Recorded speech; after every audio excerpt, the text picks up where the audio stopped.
అలాగే అందంట. ఆరో వదిన ఇచ్చిందంట. ఇచ్చేటప్పుడు చెప్పిందంట, నా కాళ్ళకు గజ్జెలు వంకర్లు పోయినా, నా నా పట్టు చీరకు పసుపు అంటినా, నా రవికకి గంధం అంటినా కానీ నీ రక్తం తీసి నేను బొట్టు పెట్టుకుంటేనే కానీ ఊరు తట్టుకోలేను అని చెప్పిందంట. అట్లాగే వదినమ్మ జాగ్రత్తగా తీసుకొస్తానని చెప్పి తీసుకెళ్ళిందంట. రోజు బతుకమ్మ ఆడడానికి వెళ్తుందంట. కానీ ఒక్కరోజు కూడా దస్తి బిస్తి గీయట్లేదంట. ఒక్కరోజు కూడా కోలాటం ఆడట్లేదట, ఏమీ చేయట్లేదట. ఎందుకమ్మా నువ్వు రోజు వస్తున్నావు కానీ ఏమీ చేయట్లేదని అడిగారంట అందరూ.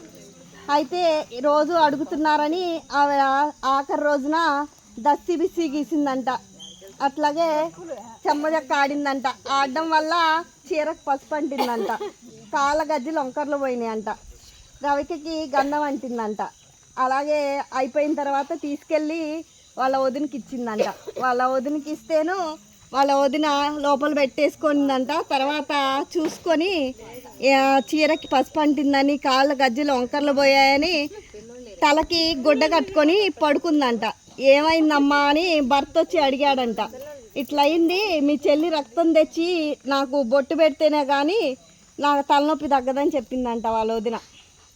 వాళ్ళ వదిన చెప్పిన తర్వాత వాళ్ళ అన్నయ్య వాళ్ళ చెల్లిని తీసుకొని వెళ్ళి ఆ అడవిలోకి తీసుకెళ్ళి కాకి రక్తం తీసుకొని వచ్చాడంట. కాకి రక్తం తీసుకొని వచ్చి బొట్టు పెడితే ఆవిడ ఆ బొట్టు పెట్టుకొని బావికి వెళ్ళిందంట. బావికి వెళ్ళాక అందరూ కలవారి కోడలు కాకి రక్తం పెట్టుకొని వచ్చిందమ్మా అన్నారంట. వచ్చి మళ్ళీ అదే గుడ్డ కట్టుకొని మళ్ళీ తలకు గుడ్డ కట్టుకొని పడుకుందంట. ఏమైంది అని ఏమైంది మళ్ళీ పడుకున్నావు అని అడిగారంట. ఏమైంది మళ్ళీ పడుకున్నావు అని అడిగితే, ఇలా కాకి రక్తం మీరు తెచ్చింది మనిషి రక్తం, మీ చెల్లి రక్తం కాదు అని మళ్ళీ మీరు తెస్తే కానీ నా తలనొప్పి తగ్గదని చెప్పిందంట భర్తకి. అలాగే అని చెప్పి ఈసారి మళ్ళీ వెళ్ళి గద్ద రక్తం తీసుకొచ్చి పెట్టాడంట. ఈగలు ఓకేనా, గద్ద రక్తం తీసుకొచ్చి పెడితే మళ్ళీ ఆవిడ బిందె తీసుకొని బావికి వెళ్ళిందంట. కలవారి కాడలు నీళ్ళకొస్తే మళ్ళీ గద్ద రక్తం పెట్టుకొని వచ్చింది అన్నారంట అందరూ. అనేసరికి మళ్ళీ పడుకుందంట. ఈసారి రక్తం తెస్తే కానీ ఆమె శాంతించదని ఏం చేసిందంటే, ఇక బతుకమ్మ అయిపోయిందని చెల్లిని పుట్టింట్లో దింపి రావడానికి బయలుదేరారంట. బయలుదేరితే వాళ్ళకి సర్ది కట్టారంట. సర్ది కట్టిన తర్వాత ఒక మూట నిండా నువ్వులు కట్టుకున్నారంట. నువ్వులు కట్టుకొని తీసుకొని వెళ్ళారంట. కొంత దూరం వెళ్ళాక ఆవిడ నేను నడవలేకపోతున్నాను అందంట. ఆవిడ నేను నడవలేకపోతున్నా అంటే ఒక చెట్టు కింద పడుకోబెట్టి తల్లో నువ్వులు పోసి కుక్కుతూ ఉంటే ఆమె నిద్రపోయిందంట. నిద్రపోతే ఏలుకు కుచ్చి చూశాడంట. ఏలుకు కుచ్చి చూసినా రక్తం రాలేదంట. తర్వాత చేతికి కుచ్చి చూశాడంట, అయినా రక్తం రాలేదంట. తర్వాత మెడ మీద కోస్తే రక్తం వచ్చిందంట. ఆ రక్తం తీసుకొని వచ్చి ఆవిడకి పెట్టాడంట. ఆ తర్వాత ఆ రక్తం బొట్టు పెట్టుకొని ఆవిడ బావి దగ్గరికి వెళ్ళిందంట. బావి దగ్గరికి వెళ్ళాక అందరూ అన్నారంట, ఇది కలవారి కోడలు మనిషి రక్తం పెట్టుకొని వచ్చింది అన్నారంట. ఇక ఆవిడ హాయిగా ఇంటికి వెళ్ళి గారెలు బూరెలు వండుకొని తిని ఉందంట.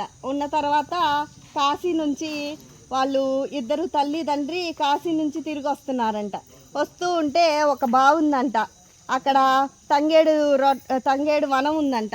ఇవన్నీ మనం వెళ్ళేటప్పుడు లేవే అని చూసారట. చూస్తేను అక్కడ బావి దగ్గరికి వెళ్తే తల్లి తండ్రి, ముట్టకు ఓనానా నువ్వు ముట్టే నా చెయ్యి కందేను, మాయదారి వదిన నన్ను ఇట్లా చేసిందని చెప్పిద్దంట బావి దగ్గరికి వెళ్తే. ఆ తర్వాత తల్లి వెళ్ళిద్దంట. తల్లి వెళ్ళినా కూడా ముట్టకు ఓయమ్మ మాయదారి వదిన అన్నలు ఇట్లా చేశారని చెప్పిద్దంట. వెళ్ళిన తర్వాత ఇంటికి వెళ్ళి అడుగుతారంట, ఏమైంది ఇట్లా అక్కడ అంటుంది అని చెప్పి అడిగిన తర్వాత, లేదు చెల్లిని పుట్టింటికి పంపించి వచ్చావని చెప్తారంట వాళ్ళు.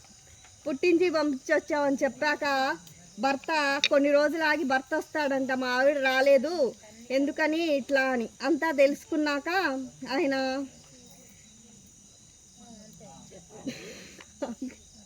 ఏమంటుంది తపస్సు చేస్తాడంట. తపస్సు చేస్తూ ఉంటే శివపార్వతులు అటుగా వెళ్తూ ఆయన తపస్సుని చూస్తారట. ఎందుకయ్యా నువ్వు తపస్సు చేస్తున్నావు అంటే, నా భార్యని ఇట్లా చేశారు అందుకోసం నేను తపస్సు చేస్తున్నా అని చెప్తాడంట. శివపార్వతులు అప్పుడు చెప్తారంట, నీ భార్య ఇప్పుడు 11 ఏళ్ళ బాలలాగా బతికే ఉంటుంది, తంగేడు పూల్లో ఎప్పుడు బతికే ఉంటుంది. అందరూ ఏ వయసు వాళ్ళైనా బతుకమ్మని ఆడతారు, పేర్చుకుంటారు, ఎవరైనా ఆడుకోవచ్చు. ఇది ఇస్తున్నా నీకు నీ తపస్సుకు మెచ్చి అని చెప్తానంట. అది కదా, అంతే. క్లాప్స్ కొట్టండి.